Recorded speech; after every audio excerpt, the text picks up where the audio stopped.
तो ये आप देख रहे थे, मतों की गिनती चल रही है। भारतीय जनता पार्टी 41 पर, आम आदमी पार्टी 29 पर। 27 साल बाद देश की राजधानी दिल्ली में कमल खिलता हुआ दिखाई दे रहा है। रुझान, ट्रेंड ये बता रहे हैं कि आम आदमी पार्टी सत्ता से जाती हुई दिख रही है। और अब 3 घंटे की मतगणना के बाद परिस्थिति ये बता रही है, क्योंकि अरविंद केजरीवाल, आतिशी, सौरभ भारद्वाज, सोमनाथ भारती, ये बड़े चेहरे पीछे चल रहे हैं।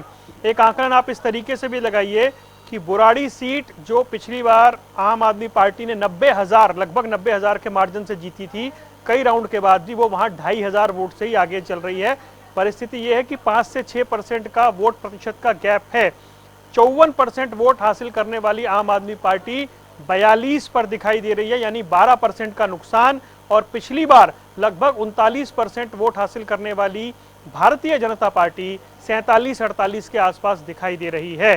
कांग्रेस ने 6.25% वोट हासिल किया है, लेकिन वो कहीं से भी दिल्ली में किसी भी तरह की उपस्थिति दर्ज कराने की परिस्थिति में नहीं है। जिस दिल्ली में 15 साल कांग्रेस ने राज किया, वहां लगातार 15 साल तक एक भी विधायक का ना होना, ये कांग्रेस के लिए बड़ी शोचनीय स्थिति है।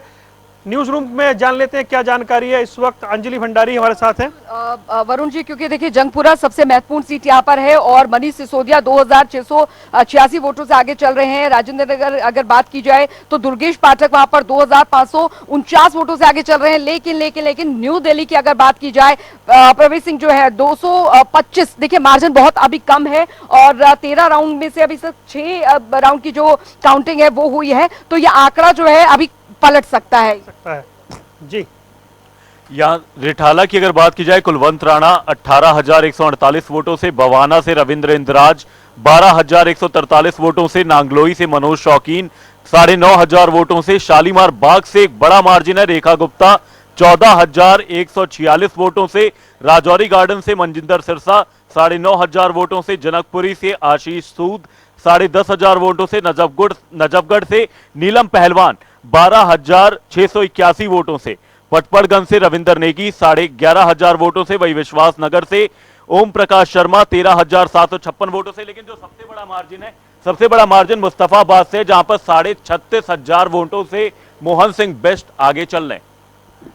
मुस्तफाबाद से भारतीय जनता पार्टी के उम्मीदवार 36,000 वोट से आगे चल रहे हैं। दिल्ली का गणित दूसरी पार्टियों के लिए कम से कम गड़बड़ा गया है। हिमांशु द्विवेदी जी, प्रधान संपादक, वो हमारे साथ मौजूद हैं और देश के वरिष्ठ पत्रकार श्रवण गर्ग जी भी हमारे साथ जुड़ गए हैं। जी श्रवण जी, स्वागत है आपका हमारे साथ इस चर्चा में। हम 2 दिन पहले भी साथ जुड़े थे। मेरी आवाज आ रही है? एकदम खनकती हुई आ रही है सर इस दौर में भी। बिल्कुल। तो आपके आकलन के अनुरूप रुझान है। हमने चुनाव पूर्व आपसे बातचीत की थी, जिसमें आप इस आकलन के साथ थे कि आम आदमी पार्टी मुश्किल में है। रुझान बता रहे हैं कि आम आदमी पार्टी की मुश्किलें बरकरार है। आपकी प्रतिक्रिया? नहीं, प्रतिक्रिया क्या, मैं इसको मैं बहुत खुले शब्दों में इसलिए नहीं कह पा रहा था कि जो बाकी लोग थे वो बहुत आशंकित थे, पर मैं ये मानता हूं ये चुनाव मैंने महीने, 2 महीने, 3 महीने पहले कह दिया था कि ये चुनाव बीजेपी के पक्ष में इसलिए जाएगा कि ये वोट जो है केजरीवाल के खिलाफ वोट है। बीजेपी के पक्ष में चाहे नहीं हो, ये नेगेटिव वोट है।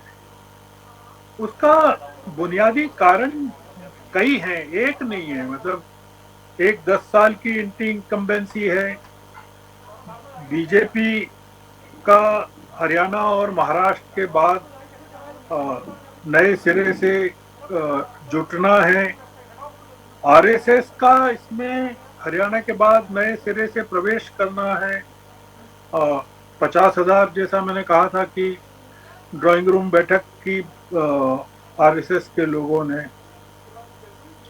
और केजरीवाल ने जिस तरह से कांग्रेस को मार्जिनलाइज किया, जो सबसे बड़ा कारण है। अगर आप आम आदमी पार्टी के वोट शेयर और कांग्रेस के वोट शेयर को कंबाइन कर लें तो आप पाएंगे कि भारतीय जनता पार्टी का जो वोट शेयर है उसके कहीं नजदीक है। तो इसमें अगर एक चीज जो आपने नोटिस की हो इस चुनाव में, पिछले चुनाव के मुकाबले जो हार जीत का जो फासला है वो काफी कम है। जी इसका इसका बुनियादी कारण ये है कि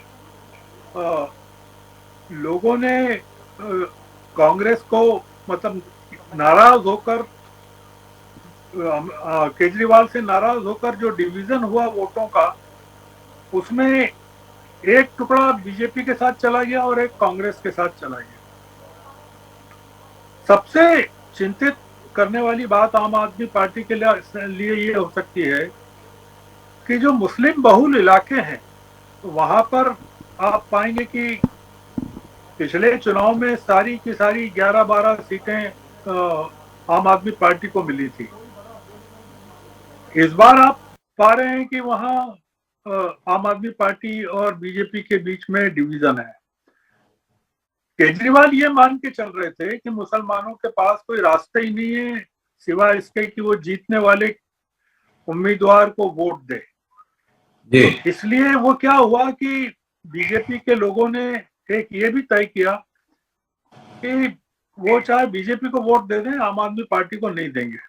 तो आप ये पा रहे हैं इस चुनाव में एक नई चीज जो पा रहे हैं वो ये पा रहे हैं कि जनता अगर तय कर ले कि सबक सिखाना है तो वो सबक सिखाती है। और ये मैं इसको जो हो रहा है इसको दिल्ली की जनता के लिए, विपक्ष के लिए, लोकतंत्र के लिए,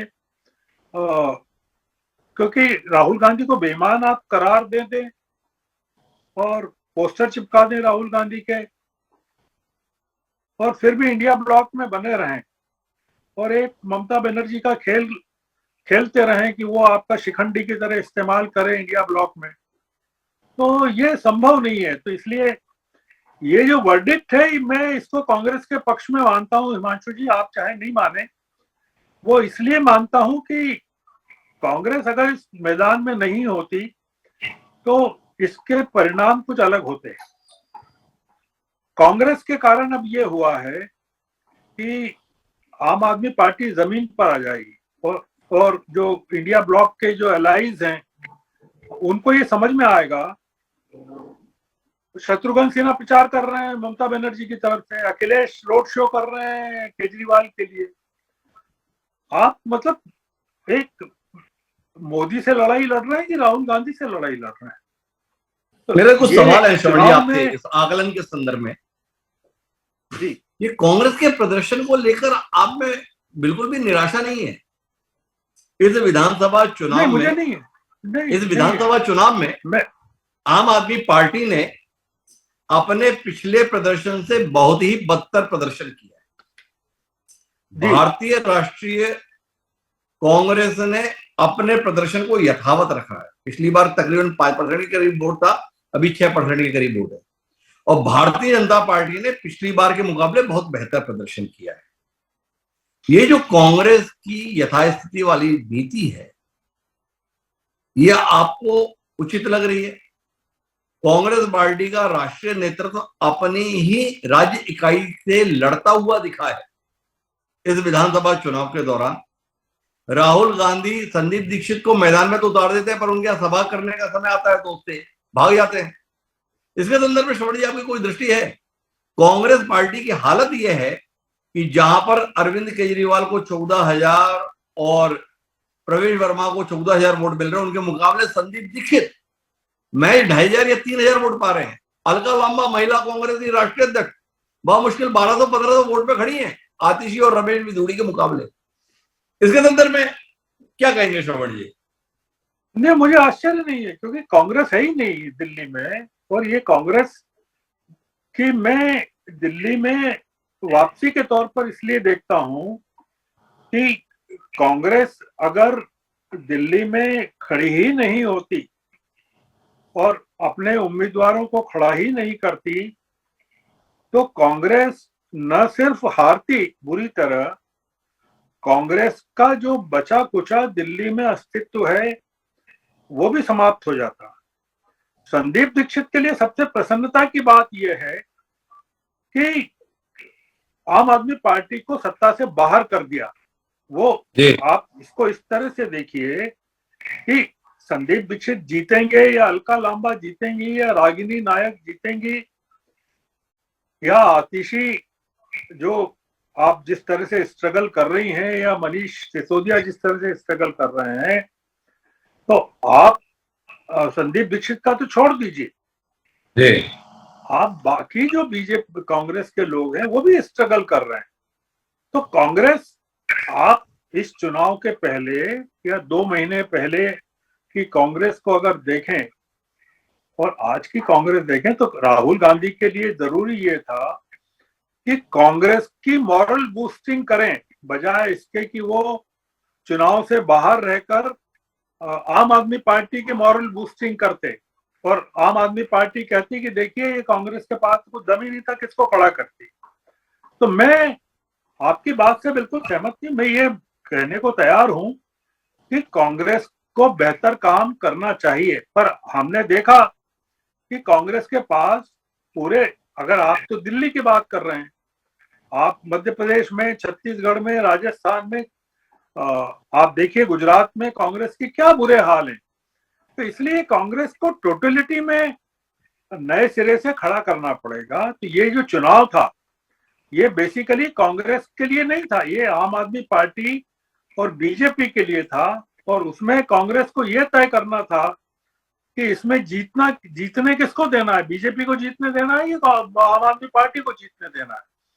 तो ये जो हुआ इसमें कि अरविंद केजरीवाल के अहंकार को खत्म करके उनको एक सड़क का नेता फिर से बनाने की दिशा में और इंडिया ब्लॉक को टूटने से बचाने की दिशा में मैं इस नतीजे को कांग्रेस के हित में मानता हूं।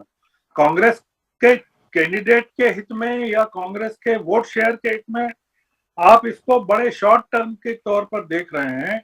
मैं लॉन्ग टर्म के तौर पर मैं ये मानता हूं कि इसमें कांग्रेस ने जो गेन किया है वो उसको बहुत दीर्घकालीन फायदा पहुंचाएगा, ये मेरा मानना है। गेन कांग्रेस का या भाजपा का है? क्या आप नहीं मानते हैं कि लोकसभा चुनाव में स्पष्ट बहुमत पाने से चूकी भारतीय जनता पार्टी पहले हरियाणा फिर महाराष्ट्र और अब 27 साल बाद दिल्ली जीत लेने के बाद एक नई मजबूती के साथ खड़ी होगी?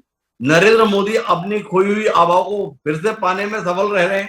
क्या आप नहीं मानते हैं कि विपक्ष के लिए और बुरा समय आने वाला है क्योंकि विपक्ष का बिखराव और बढ़ जाने वाला है? वो उमर अब्दुल्ला ने ट्वीट किया है और लड़ लो आपस में। ये बड़ा हाइपोथेटिकल है कि आप विपक्ष किसको मानते हैं। आप विपक्ष अगर केजरीवाल को मानते हैं तो बहुत बुरा समय आने वाला है। विपक्ष अगर आप ममता बनर्जी को मानते हैं जो कलकत्ता से बाहर नहीं निकलना चाहती फिर भी इंडिया ब्लॉक की अध्यक्षता करना चाहती हैं, तो हम मान सकते हैं। आप मुझे बताइए कि कांग्रेस के सामने ऑप्शन क्या था इस चुनाव में। कांग्रेस को क्या पूरी तरह से एब्सेंट रहना था? राहुल गांधी को, प्रियंका गांधी को, ये जानते हुए भी कि कांग्रेस के पास उम्मीदवार नहीं है, रिसोर्सेस नहीं है, कैंडिडेट्स नहीं है, उसके बावजूद कांग्रेस को क्या करना चाहिए? मैदान में खड़े होना चाहिए कि नहीं होना चाहिए? और नहीं कांग्रेस को ये करना चाहिए था श्रवण जी। मुझे ऐसा लगता है कि कम से कम अपने नेताओं के साथ मजबूती से खड़े होते। अजय माकन कॉन्फ्रेंस कर रहे थे अरविंद केजरीवाल के खिलाफ, रुकवा दी राष्ट्रीय नेतृत्व ने कॉन्फ्रेंस अरविंद केजरीवाल के खिलाफ। संदीप दीक्षित चुनाव लड़ रहे थे अरविंद केजरीवाल के खिलाफ, राहुल गांधी सभा घोषित करके आने से इनकार कर गए। क्या आप नहीं मानते कि राष्ट्रीय नेतृत्व भ्रमित रहा और दिल्ली इकाई अपने हाल पर छोड़ दी गई? नहीं, मैं देखिए, चूंकि अजय माकन की प्रेस कॉन्फ्रेंस के बारे में मैंने काफी सुना है और संदीप दीक्षित की सभा के बारे में भी सुना है। हमको थोड़ा सा ये शाम तक इंतजार करना चाहिए कि ये जो लोग हैं जो हारने वाले हैं या हार रहे हैं या हार सकते हैं, या कांग्रेस में किस तरह से इसको रिवोल्ट होता है, नहीं होता है, रीथिंकिंग होता है। मैं आपकी एक बात से सहमत हूं, मौजूदा कांग्रेस जो है वो न दिल्ली में चल सकती है न देश में चल सकती है। उसको अगर वो नए सिरे से अपने आप को रिमॉडल नहीं करती है, नए सिरे से नहीं चलती है, तो ये जो कांग्रेस है, संदीप दीक्षित जो है वो, उनके बारे में तो चांदनी चौक के जो उम्मीदवार हैं कांग्रेस के, अग्रवाल, मुदित अग्रवाल, वो कह चुके हैं कि वो किसी से मिलते नहीं थे, कोई मिलने जाता था तो वो उनकी अवेलेबिलिटी नहीं थी। और संदीप दीक्षित के एरोगेंस के बारे में 50 बातें। संदीप दीक्षित के मन में केवल एक चीज था, जो लगता है मुझे, मैं अथॉरिटेटिवली नहीं कहता, कि वो आम आदमी पार्टी की हार देखना चाहते थे, जिससे अपनी शीला दीक्षित जी की को जो सत्ता से इस आदमी ने हटाया उसका बदला उनको लिया जा सके। अब उनके लिए ये वो नहीं है इम्पोर्टेंट रखता कि बदला कांग्रेस ले रही है कि भारतीय जनता पार्टी ले रही है। दूसरा मुद्दा ये है कि एक रिवाइटलाइज कांग्रेस अगर चाहेगी तो बीजेपी को सत्ता से हटा पाएगी, पर अगर अरविंद केजरीवाल चौथी बार आ जाते या तीसरी बार आ जाते सत्ता में तो वो निरंकुश हो जाते, ममता बनर्जी बन जाते। अरविंद केजरीवाल को ममता बनर्जी बनने से रोकना इस चुनाव की सबसे बड़ी प्राथमिकता थी। मैं मानता हूं हिमांशु जी, थोड़ा सा हमको जब तक ये चुनाव के परिणाम क्रिस्टलाइज नहीं होते हैं, इसके फार रीचिंग कॉन्सिक्वेंसेस क्रिस्टलाइज नहीं होते हैं, हमको, मैं भारतीय जनता पार्टी की वापसी तो 27 साल बाद कोई ये बड़ी बात है, क्योंकि होना ही थी हरियाणा और महाराष्ट्र के बाद, कोई उसमें आश्चर्यचकित नहीं है। और मोदी जी ने अपने आप को झोंक दिया था, पोस्टर बॉय वही थे पूरे के पूरे इलेक्शन के। और अब हमको ये भी देखना है कि आप ही बताएंगे हमको कि इसका बीजेपी का मुख्यमंत्री कौन बनने वाला है, विदुड़ी बनने वाले हैं कि प्रवेश शर्मा बनने वाले हैं कि कौन बनने वाला है। मतलब कोई तो होगा कि जो कि वो खुराना जी के बेटे बनने वाले हैं, मदन लाल खुराना जी के, कोई तो एक कैंडिडेट होगा, क्योंकि कोई पोस्टर बॉय तो था नहीं। अरविंद केजरीवाल पोस्टर बॉय थे आम आदमी पार्टी के, बीजेपी का कोई नहीं था। तो बीजेपी के पोस्टर बॉय तो महाराष्ट्र में भी उन्होंने फडणवीस को अघोषित तौर पर ही रखा था, हरियाणा में किसी को नहीं, मतलब सैनिक को कर किया हुआ था। बहुत सारी दिक्कतें बीजेपी के सामने दिल्ली में आने वाली है, और अरविंद केजरीवाल चाहे बीजेपी की सरकार बने उसको चैन से काम नहीं करने देंगे, चाहे उनको आप जेल में डाल दीजिए आम आदमी पार्टी के नेताओं को। ये अब दिल्ली की जो लड़ाई है हिमांशु जी, वो काफी रोचक होने वाली है। और वो जो एक इंडिया अगेंस्ट करप्शन वाला जमाना था आम आदमी पार्टी का, अगर उसकी वापसी होती है दिल्ली की सड़कों पर, तो लोग देखेंगे कि भाई आपने शीला दीक्षित की और मनमोहन सिंह की सरकारों को तो निपटा दिया, अब आप दिल्ली में बीजेपी की सरकार है और केंद्र में मोदी जी की सरकार है, अब आप हटाइए, दोनों को हटाइए, और उसमें किन लोगों का आप समर्थन लेते हैं जरा लेके दिखाइए। तो ये मैं इसको एक राष्ट्रीय परिप्रेक्ष्य में चीजों को देख रहा हूं जी। पर आपने मुझे इस पर टिप्पणी नहीं दी कि इस चुनाव परिणाम का नरेंद्र मोदी नामक शख्स पर क्या प्रभाव पड़ेगा। इस पर भी तो कुछ श्रवण जी की वो बहुत अच्छा प्रभाव पड़ेगा, उनका कॉन्फिडेंस बूस्ट होगा, जिसकी की बहुत जरूरत है। ये जो आपने देखा कि जो अमेरिका से इमिग्रेंट्स आए उसको लेकर जितनी आलोचना हो रही है सरकार की, और जो डिफेंस पर हैं, प्रतिरक्षात्मक भूमिका में मोदी जी हैं, इसके कारण पूरी बीजेपी का, नरेंद्र मोदी जी का एक बहुत ही जबरदस्त किस्म से मॉरल अप होगा, इसमें कोई शक नहीं है। और एनडीए का भी होगा, और जो एनडीए के अलाइज हैं, चाहे चंद्रा बाबू हो या नीतीश कुमार हो, उनको ये समझ में आएगा कि मोदी जी की अहमियत क्या है, खासकर बिहार के चुनाव को लेकर जो वहां जो इक्वेशन बनने वाली है, उसमें अगर नीतीश कुमार कुछ गड़बड़ी करने का सोच भी रहे होंगे तो दिल्ली के परिणामों के बाद नीतीश कुमार को कई चीजों पर पुनर्विचार करना पड़ेगा, मेरा ऐसा मानना है जी। तो ऐसा श्रवण जी का मानना है, लेकिन मैं वरुण जी चाहूंगा कुछ अपडेट आपके पास में है तो वो हमारे दर्शकों से साझा करें, क्या कुछ रुझान अभी आपके पास में आए हुए हैं। हिमांशु जी, अपडेट ये कि 6 राउंड के बाद जो 200 वोट से पीछे चल रहे थे अरविंद केजरीवाल, अब 435 वोट से पीछे हो गए हैं। उनके लिए बहुत सुखद स्थिति नहीं दिख रही है। बीजेपी के उम्मीदवारों की एक लंबी सूची है जो 3000 वोट से आगे चल रहे हैं। इसके अलावा जो आतिशी हैं वो लगातार पीछे चल रही हैं, 7 राउंड हो गई हैं। सत्येंद्र जैन लगभग ये चुनाव हार चुके हैं क्योंकि वो 12,000 वोट से पीछे चल रहे हैं। आम आदमी पार्टी के सबसे पॉपुलर चेहरे जो हैं सौरभ भारद्वाज वो पीछे चल रहे हैं, सोमनाथ भारती पीछे चल रहे हैं। जागृति के पास कुछ अपडेट है तो वो लेते हैं। जागृति। सर, सौरभ भारद्वाज ग्रेटर कैलाश से जो हैं वो लगभग 2,721 वोट से पीछे चल रहे हैं। आतिशी 2,800 वोट से पीछे चल रही हैं। और इस वक्त की बड़ी खबर आपके स्क्रीन पर, शाम को बीजेपी मुख्यालय पहुंच सकते हैं प्रधानमंत्री नरेंद्र मोदी। वो चिरपरिचित अंदाज कि जब बीजेपी किसी राज्य में जीतती है तो वो कार्यकर्ताओं को संबोधित करते हैं। और ये खबर आ रही है इस नंबर के साथ, इस आंकड़े के साथ, अब ये खबर कि प्रधानमंत्री नरेंद्र मोदी शाम को बीजेपी मुख्यालय पहुंच सकते हैं। शाम करीब 7:30 बजे बीजेपी मुख्यालय जाएंगे प्रधानमंत्री नरेंद्र मोदी, ऐसी खबरें आ रही हैं क्योंकि जो नतीजे हैं वो ऐसा बता रहे हैं। वापस लौटते हैं, प्रधान संपादक डॉक्टर हिमांशु द्विवेदी जी हमारे साथ जुड़े हुए हैं। हिमांशु जी, बीजेपी दफ्तर में जश्न की तस्वीरें और ये खबर अब आ रही है कि प्रधानमंत्री शाम को पहुंच सकते हैं बीजेपी मुख्यालय। प्रधानमंत्री 100% दिल्ली मुख्यालय पहुंच सकते नहीं है, पहुंचेंगे ही। हमने कहा था कि 11 बजे के बाद में जो रुझान होगा उसे परिणाम के तौर पर भी हमें देखना चाहिए। 40+ के साथ में भाजपा है, अब कुल मिला के 36+ के साथ में भाजपा रहेगी, इस आंकड़े के साथ है। आंकड़े और बदल रहे हैं, 45, 25, कभी 44, 26 ऐसे आंकड़े। तो ये कुल मिला के स्थिति बनी हुई है। और अगर भाजपा दिल्ली में जीत रही है तो तय बात है कि मुख्यालय में उसका जश्न होगा, और जश्न अगर होगा तो इस जीत का श्रेय जिसके सिर पर होगा वो नाम तो नरेंद्र मोदी ही होगा। तो नरेंद्र मोदी जी की मौजूदगी होना स्वाभाविक है, पूरे देश को संबोधित करेंगे वो। लेकिन हमारी बातचीत श्रवण जी से चल रही थी। श्रवण जी हमारे साथ बने हुए।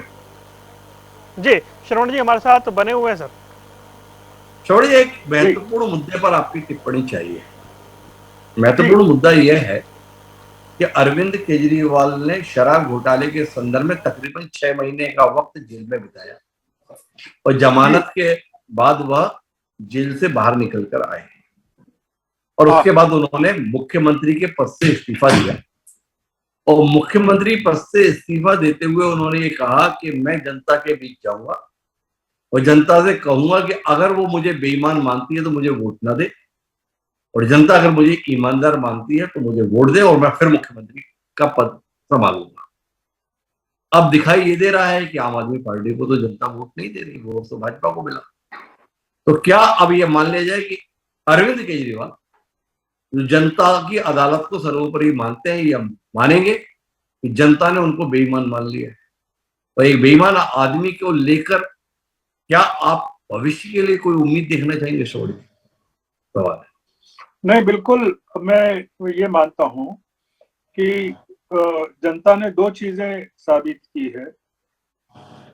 एक तो ये साबित की है कि केजरीवाल जी ने जो चुनौती दी थी जनता को, वो जनता ने स्वीकार कर ली है और उनको ये बताया है कि वो आपको ईमानदार नहीं मानती है। और दूसरा, जनता ने ये बताया है कि वो राहुल गांधी को बेईमान नहीं मानती है, जैसा कि अरविंद केजरीवाल राहुल गांधी को बेईमान मानते थे। तो इसलिए ये देखिए, इसमें एक बड़ा पेच है। वो बड़ा पेच ये है कि ये मैंडेट सिर्फ जो आ रहा है इतना खराब, वो सिर्फ केजरीवाल के खिलाफ नहीं है। आप पूरी की पूरी इनकी जो लीडरशिप है, जेल में सिसोदिया भी गए, जेल में सत्येंद्र जैन भी गए। आप देखिए कि जिस तरह से पूरी की पूरी जो टॉप लीडरशिप, और उस टॉप लीडरशिप में आप पाएंगे कि कोई माइनॉरिटी का तो आदमी है नहीं। मुझे पता नहीं, आप बता सकते हैं कोई दलित है क्या, या कोई पिछड़े वर्ग का है क्या? तो ये जो पूरा का पूरा, मैं इसको मैंने आपको पिछली चर्चा में, पिछले सेशन में ये कहा था कि मैं इनके जाने को क्यों अच्छा मानता हूं। एक इसमें फैक्टर ये है कि इनके जाने से पंजाब भी मुक्त हो जाएगा। पंजाब में जो पंजाब के मुख्यमंत्री जो इनके पूरे के पूरे आतंक में रहते हैं और काम नहीं कर पाते हैं, मान साहब, वो भी अब अरविंद केजरीवाल के प्रभाव से पूरी तरह से आजाद हो जाएंगे। क्योंकि आपने देखा कि दिल्ली के चुनाव में पंजाब को किस तरह से लगाया गया था, फिर बाद में पंजाब की पुलिस को चीजों को रिप्लेस करके गुजरात की पुलिस को लगाया गया और तमाम चीजें हुई। तो इसमें जो आपका सवाल है, मूल सवाल, वो निश्चित रूप से उन्होंने जो केजरीवाल जी ने कहा कि मैं ये असफलता मानता हूं कि यमुना को साफ नहीं करवा पाया या सड़कें नहीं करवा पाया या पानी नहीं दे पाया, तो फिर आप दे क्या पाए? जनता ने ये भी पूछा है ना इसमें चुनाव में कि अगर आपने ये, भाई बिजली तो आप पैदा करते नहीं है, तो बिजली का तो आपसे कहा भी नहीं जा सकता कि आप बिजली दीजिए, तो फिर आपने दिया क्या है? तो अनाज केंद्र सरकार दे रही है, पुलिस केंद्र सरकार की होम डिपार्टमेंट दे रहा है, तो अरविंद केजरीवाल दिल्ली में क्या दे रहे थे? ये मोहल्ला क्लिनिक और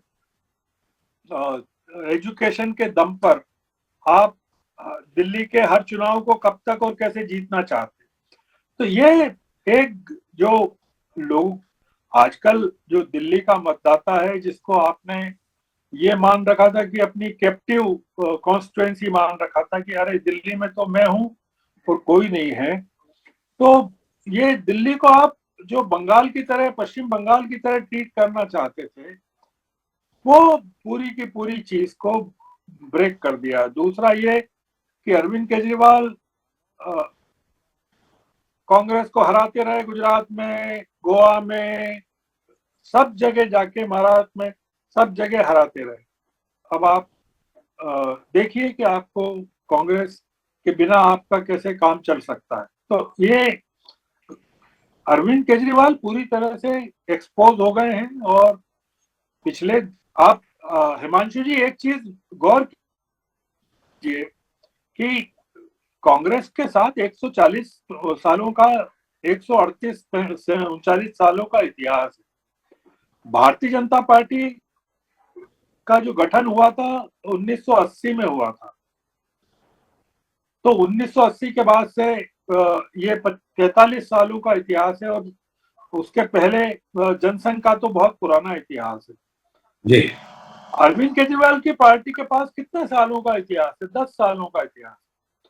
वो 10 सालों के अपने राजनीति के दम पर जिन लोगों को, जिन संस्थाओं को, जिन प्रतिष्ठानों को चुनौती दे रहे थे, वो बहुत ही आश्चर्यचकित करने वाली है। तो इसलिए मैं पूरी तरह से दिल्ली के नतीजों से मुझे कोई हैरानी भी नहीं हो रही है, और मैं कोई नाराज भी नहीं हूँ कि भाई भारतीय जनता पार्टी जीत गई इसलिए मुझे दुख मनाना चाहिए, क्योंकि मैं बेसिकली मैं विपक्ष की राजनीति का पक्षधर हूँ। मैं मानता हूँ कि ठीक हुआ, दिल्ली में ठीक हुआ, और मैं इसको देश के लोकतंत्र के लिए भी और इंडिया ब्लॉक के लिए भी और तमाम चीजों के लिए, भारतीय जनता पार्टी के लिए भी, कि अब उनको एक मजबूत, आप देखिए कि जो हार जीत का अंतर है वो महाराष्ट्र से अलग है, हरियाणा से अलग है, तो आम आदमी पार्टी खत्म नहीं हुई है।